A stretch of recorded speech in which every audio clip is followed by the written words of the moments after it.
नमस्कार सभी का। आप सभी का बहुत बहुत धन्यवाद। आप सभी बहुत सपोर्ट कर रहे हैं, जिस वजह से हम यूट्यूब पे भी लाइव रेगुलर आ रहे हैं और फेसबुक पे भी रेगुलर हम लोग। ये सेकंड लाइव है हमारा फेसबुक पे। तो just because you all are supporting, तो दैट मीन्स अ लॉट। क्योंकि यूट्यूब की भी अगर मैं बात करूं, डेली मंडे टू फ्राइडे हम लोग 8:30 AM शार्प लाइव आते हैं और 20 मिनट्स बिजनेस ग्रोथ डिस्कशन उस चीज़ की बात करते हैं। और ये आज की अगर मैं बात करूं फेसबुक लाइव की, यहाँ पे हम लोग नॉर्मली सेल्स एंड मार्केटिंग के जो टॉपिक्स हैं उन पे बात करते हैं, उन पे हम लोग डिस्कशन करते हैं। तो एक जो इंटरेक्शन का मज़ा है वो कहीं ना कहीं बहुत मैटर करता है। तो छोटा छोटा 15-15 20-20 मिनट का कीमती समय मैं आप लोगों से सबसे लेता हूँ, लेकिन कोशिश यही होती है कि वो वैल्यू जो है वो मैं कहीं ना कहीं ज़रूर प्रोवाइड कर सकूँ। तो हम सबसे पहले आगे बढ़ने से पहले एक बार हैप्पी टीचर्स डे हमारी सभी की तरफ से, एमएलसीएस टीम की तरफ से आपको। टीचर्स का बहुत ही बेहतरीन, बहुत ही पॉजिटिव, बहुत ही इम्पैक्टफुल रोल रहता है हम सभी की लाइफ्स में। और मेरी तरफ से, मेरी टीम की तरफ से जितनी भी टीचर्स डायरेक्टली इनडायरेक्टली हमारे पर इम्पैक्ट डाला है, उन सभी को मैं थैंक्स करना चाहूँगा। और जो भी टीचर्स हैं, क्योंकि टीचर्स सीरियसली इजी जॉब नहीं है। Being a teacher you have to work hard. आपको बहुत सारा बैलेंस बनाना पड़ता है। Thanks for the love and support which you are supporting, thank you ma'am. तो वो बैलेंस बनाना बहुत है। और जैसे नॉर्मल जॉब के अपने चैलेंजेस हैं, टीचर्स के अपने चैलेंजेस हैं, but still salute to all teachers. आज आप खूब सारा एंजॉय कीजिए अगर आप टीचर हैं। और सही में आप एक इंसान को एक डायरेक्शन देते हैं, कहीं ना कहीं उसको सक्सेसफुल बनाने में हेल्प करते हैं। All thanks to you, all credit goes to your hard work. और अब हम वापस आते हैं अपनी मार्केटिंग एंड सेल्स की सीरीज में। लास्ट वीक का जो हमारा टॉपिक है, फटाफट से हम उसको डिस्कस कर लेते हैं। लास्ट वीक का जो हमारा टॉपिक था that was cracking the code, how to truly understand your target audience. देखिए, टारगेट ऑडियंस को समझना बहुत इंपॉर्टेंट है। कई बार क्या होता है कि हम टारगेट ऑडियंस को समझते ही नहीं और ना कोई गोल डिफाइन करते हैं और सेल्स और मार्केटिंग शुरू कर देते हैं, तो वो उतना इम्पैक्टफुल रिजल्ट कभी भी नहीं आएगा। अगर आप अपने टारगेट मार्केट को समझते हैं तो डेफिनेटली वो चीज़ जो है इम्पैक्टफुल रहती है और आपको एक अच्छा आरओआई देती है। तो हमने लास्ट टाइम हम समझे कि मार्केटिंग कैंपेन, क्या रीज़न है कि कई मार्केटिंग कैंपेन इतना सक्सेसफुल हो जाते हैं और कई बिल्कुल ही, जिसको कहते हैं खराब एकदम, बिल्कुल ही ब्रांड को ही ख़त्म कर देते हैं, क्योंकि अंडरस्टैंडिंग टारगेट ऑडियंस की पकड़ नहीं पाते वो लोग। तो फाउंडेशन क्या है टारगेट ऑडियंस को समझने का, अपनी डिफाइन करने का? तो पहला है बायर पर्सोना बनाना, जो हमने डिस्कस किया था। जब तक हम बायर का क्या है, पहली है डेमोग्राफिक इंफॉर्मेशन।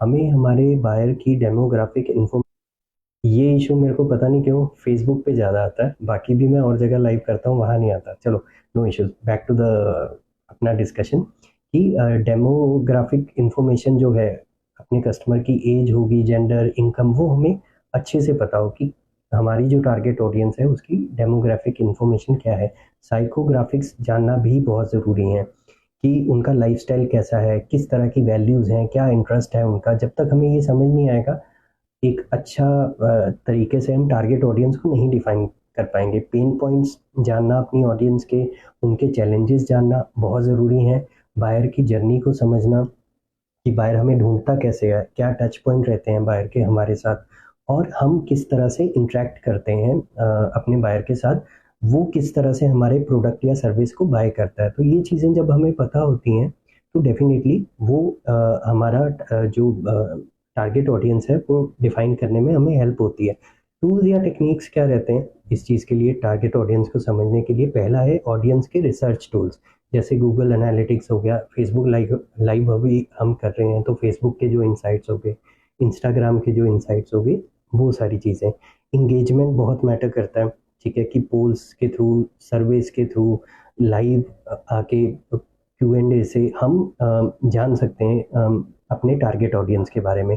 फीडबैक भरवा सकते हैं हम टारगेट ऑडियंस का, वो बहुत इंपॉर्टेंट है, कॉल पे, फॉर्म भेज के, जैसे भी कन्वीनियंट लगे। लेकिन ये 3-4 चीज़ें बहुत ज़रूरी हैं अगर हमें टारगेट ऑडियंस को समझना है। फिर हमने डिस्कस किया था कि स्टेप्स क्या हैं टारगेट ऑडियंस को आइडेंटिफाई करने के। पहला है कि सबसे पहले तो अपनी एग्जिस्टिंग जो ऑडियंस कस्टमर से जब बात कर रहे हो उसी के बेसिस पे बायर पर्सोना बन जाएगा। कॉम्पिटिटर्स जो हैं हमारे, उनके ऑडियंस को समझो वो किस तरह टारगेट कर रहे हैं। बहुत सारे स्पाइंग टूल्स हैं जहाँ से आप देख सकते हो कि आपका कॉम्पिटिटर किस तरह ऐड चला रहा है, किस तरह वो है। फेसबुक एड्स लाइब्रेरी, अभी आई थिंक मैं वापस हूँ लाइव। तो हम लोग यही बात कर रहे थे कि फिर हमें कॉम्पिटिटर्स को एनालाइज करना है। फेसबुक एड्स लाइब्रेरी की हम बात कर रहे थे कि वहाँ से भी हमें पता चल जाता है कि वो फेसबुक पे किस तरह की एड्स चला रहे हैं। देन हमें जो भी हम फाइंडिंग्स हैं उनको टेस्ट करें, रिफाइन करें, ये चीज़ बहुत इंपॉर्टेंट है। और सोशल मीडिया को अच्छे से समझें, सोशल लिजनिंग वहाँ पे करें कि क्या क्लाइंट हमारे बारे में बोल रहा है, इंगेजमेंट रखें, ये सारी चीज़ें। कुछ एक मिस्टेक्स भी हम कर बैठते हैं। ऐसी क्या मिस्टेक्स हैं जो हमने अवॉइड करनी है? पहली है कि हम पहले ही अज्यूम कर लेते हैं कि हमें अपनी टारगेट ऑडियंस पता है बिना किसी रिसर्च के। उस चीज़ का हमें ध्यान रखना है, वो चीज़ ना करें। आप टारगेट ऑडियंस को समझें तभी वो होगा। खुद से पहले उस चीज़ को अज्यूम ना कीजिए। या बहुत ही ज़्यादा हम ब्रॉड टारगेट रख देते हैं कि एक एरिया पूरा ही रख लिया। नहीं, आपको लेज़र शार्प फोकस करना पड़ेगा। जब आप ऐड लगाते हैं तो आपकी जेब से आपका हार्ड अर्न मनी जाता है, पैसा जाता है, उसको वेस्ट मत कीजिए।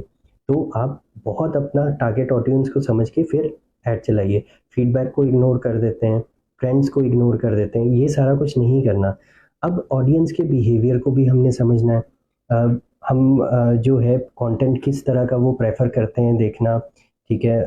कैसे वो किस तरह का आजकल डाटा कंज्यूम कर रहे हैं, कि क्या वेबसाइट पे पेजेस विजिट कर रहे हैं, क्या कंटेंट कंज्यूम कर रहे हैं, सारा कुछ। और इंगेजमेंट के पैटर्न्स क्या हैं, इंस्टा लाइव पे इंगेज हो रहे हैं या कमेंट्स में इंगेज हो रहे हैं, वो सारा कुछ जब हम करते हैं तब जाके हमें समझ आता है कि टारगेट ऑडियंस हमारी किस तरह है, उनका किस तरह हम टारगेट ऑडियंस के बेसिस पे आगे बढ़ सकते हैं। तो अभी इसी सीरीज में हमारा जो आज का टॉपिक है, फेसबुक लाइव का सेकंड टॉपिक है, that is sales pitch success, turning conversations into convergence.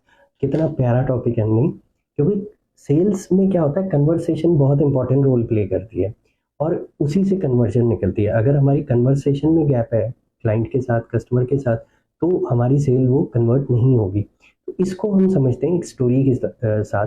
Stories बहुत इंपॉर्टेंट रोल प्ले करती हैं, तो वहाँ से आ जाते हैं।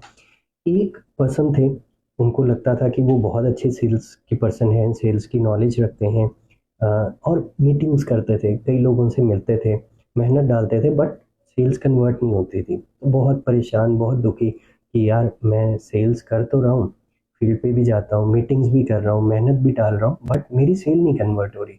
मैं ऐसा क्या करूँ कि मेरी सेल कन्वर्ट हो जाए? कई लोगों से उन्होंने बात करने की कोशिश की, बट कोई रिजल्ट नहीं आया। एंड ऑफ द डे कहीं से एक सेल्स वर्कशॉप में वहाँ चले गए, वो वहाँ किसी से कनेक्ट हुए, वो एक धुरंधर सेल्स के पर्सन थे। तो जब थोड़ी दोस्ती हुई, दोनों में बातचीत हुई, तो उन्होंने पूछा कि यार तुम कितनी सेल्स करते हो। ऑलमोस्ट दोनों की इंडस्ट्री सेम ही थी। जब उन्होंने अपना नंबर बताया कि मैं तो यार इतनी सेल्स करता हूँ, तो वो पहले वाले बिल्कुल ही चौंक गए कि ऐसा कैसे, मेरे से तो इतनी हो ही नहीं रही, मैं तो इतना ज़्यादा विजिट करता हूँ डेली बेसिस पे, तब भी मेरी सेल नहीं निकल रही। तो फिर उन्होंने बताया एक्सपीरियंस जो हैं पर्सन कि देखो सेल्स में क्या है, कन्वर्सेशन ही सीक्रेट है सेल्स का। तो वो कहता है कन्वर्सेशन कैसे सीक्रेट है, क्योंकि मैं तो सारे अपने प्रोडक्ट का बड़े अच्छे से बताता हूँ, सर्विस जो भी है उसका अच्छे से बताता हूँ, पूरी प्रेजेंटेशन देता हूँ, ये वो सो। फिर वो समझाता है, कहते हैं हम गलती क्या करते हैं कि सेल्स में हम टॉकिंग को ही कन्वर्सेशन मानते हैं, जबकि सेल्स में ज़्यादा इम्पॉर्टेंट होता है एक्टिव लिसनिंग। यहाँ पे मैं वर्ड यूज़ कर रहा हूँ एक्टिव। कई बार क्या होता है, हम ऐसे ऐसे सर हिलाते हैं, बट हमारा ध्यान नहीं होता। हमारा ध्यान इसमें होता है कि मैं इसको अगली चीज़ क्या पिच करूँगा। आप कस्टमर को बहुत ध्यान से सुनिए, ठीक है। एक्टिव लिसनिंग बहुत इंपॉर्टेंट है। जब हम समझना शुरू करते हैं कि क्या चैलेंजेस हैं सामने वाले के, पेन पॉइंट्स क्या हैं, ठीक है, उनकी एक्सपेक्टेशंस क्या है, तब हम सेल करने के स्टेज पे पहुंचते हैं। तो फिर वो जो पर्सन थे जिनसे सेल्स नहीं हो रही थी, उन्होंने इस चीज़ को अपनाया, उसको ट्राई करना शुरू किया, और उनका इम्प्रूवमेंट दिखना शुरू हुआ उन्हें। उनकी सेल्स क्लोज होना शुरू हुई, क्योंकि पहले वो गलती क्या करते थे, अपना प्रोडक्ट या सर्विस पिच करते थे। अब वो कहाँ से शुरू करते हैं, कस्टमर को समझते हैं। Understanding customer is the main thing in sales, और वही कन्वर्सेशन का आपका बेस है। तो कन्वर्सेशन कहीं ना कहीं सीक्रेट बन जाता है सेल्स का, क्योंकि आप कस्टमर को समझ के फिर उनसे बातचीत करते हैं। तो ये ज़रूर याद रखिएगा, इससे सेल्स कन्वर्शन में बहुत फ़र्क आएगा। बाकी सेल्स पिच क्या होती है, आज का टॉपिक सेल्स पिच पे है। तो सेल्स पिच होती क्या है, जो बातें हम बेचने के लिए करते हैं, सेल्स करने के लिए करते हैं, उसी को सेल्स पिच बोलते हैं। तो नॉर्मली कुछ लोग एक रटी रटाई पैराग्राफ्स होते हैं वो बोलते हैं, उसमें वो इम्पैक्ट नहीं आता। जब आप सामने वाले को समझ के बात करते हैं तो डेफिनेटली आपका जो सेल्स क्लोजिंग रेशियो है वो इम्प्रूव होता है। सेल्स मास्टरी कैसे, सेल्स पिच मास्टरी कैसे अचीव हो सकती है, जब हम कस्टमर की नीड्स को समझते हैं, एक रैपो बिल्डिंग करते हैं कस्टमर के साथ। क्योंकि देखिए, अगर ट्रस्ट नहीं है तो कस्टमर आपसे नहीं लेगा, कोई भी सर्विस नहीं लेगा। सारी चीज़ें ट्रस्ट पे ही टिकी हैं, क्योंकि अल्टीमेटली ही हैज़ टू पे फॉर योर प्रोडक्ट और सर्विस। और वो पे तब करेगा जब आप अपना पावर ऑफ इन्फ्लुएंस दिखाओगे, मतलब वो विश्वास कर पाएगा कि हाँ, आप उसके प्रोडक्ट या सर्विस को आपका जो प्रोडक्ट या सर्विस है कहीं ना कहीं वाकई ही उसकी प्रॉब्लम सॉल्व कर रहा है, और आप वो चीज़ करवा दोगे। तो वो बहुत मैटर करता है। अब इसका स्ट्रक्चर कैसे रहता है सेल्स पिच का, सबसे पहले एलिवेटर पिच होती है, जिसको मोस्टली 30 सेकेंड्स पिच भी कहते हैं, कि जहाँ पे आप 30 सेकेंड्स के अराउंड अपने बारे में थोड़ा सा एक बेसिक इंट्रोडक्शन देते हो। वो एक हुक होना चाहिए सामने वाले के लिए। फिर आप प्रॉब्लम सॉल्विंग अप्रोच के साथ जाते हो, कि उसकी प्रॉब्लम समझी, उसके हिसाब से आपने सॉल्यूशन उनको बताया, और ये सब किया आपने स्टोरी टेलिंग के माध्यम से, कि एक लिंक सा बनाते गए और फिर आप समझाते गए। प्लस जितना हो सके केस स्टडीज, एग्जाम्पल्स आप दे सकते हो रेलेवेंट, और फिर आप क्लोजिंग में कीजिए। क्लोजिंग में भी बहुत गलती होती है, और आगे जाके सेल्स क्लोजिंग का डेफिनेटली हम एक सेशन लाएंगे, क्योंकि ये अपने आप में बहुत बड़ी चीज़ है सेल्स क्लोजिंग। लेकिन किसी भी तरह की हफड़ा तफड़ी मत कीजिए, अनड्यू प्रेशर मत दीजिए सामने वाले को, क्योंकि जितना आप उनको अच्छे से समझ के कर रहे हो तो डेफिनेटली क्लोजिंग आएगी। ऑब्जेक्शंस बहुत आती है सेल्स में, ये भी अपने आप में एक बहुत बड़ा टॉपिक है, तो इसको भी हम उस हिसाब से देखेंगे। ऑब्जेक्शंस को हैंडल कैसे करना है, सबसे पहले तो आप मान लीजिए कि एक्नॉलेज कीजिए कि हाँ, ये ऑब्जेक्शन है, आपकी बिल्कुल जायज़ बात है।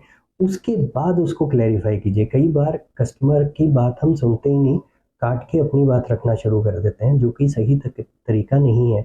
आप एक्नॉलेज कीजिए, क्लैरिफाई कीजिए, फिर एक सिचुएशन दीजिए कि सर वहाँ रेफरेंस हो गया कि तब भी वहाँ भी ऐसा कुछ हुआ था, तो हमारा प्रोडक्ट या सर्विस इस तरह से उसमें उसने हेल्प किया था, बेनिफिट दिया था। तो ये जो है चीज़ें कुछ एक अगर हम करेंगे, ये अपने आप में इतने वास्ट टॉपिक हैं। आने वाले सेशंस में हम ज़रूर इन टॉपिक्स पे भी डिस्कशन करेंगे। तो जैसे मैंने कहा 20 मिनट्स के अराउंड ही मैं आपके लेता हूँ, उसी में कंटेंट जितना हो सके हम लोग डिलीवर करने की कोशिश करते हैं।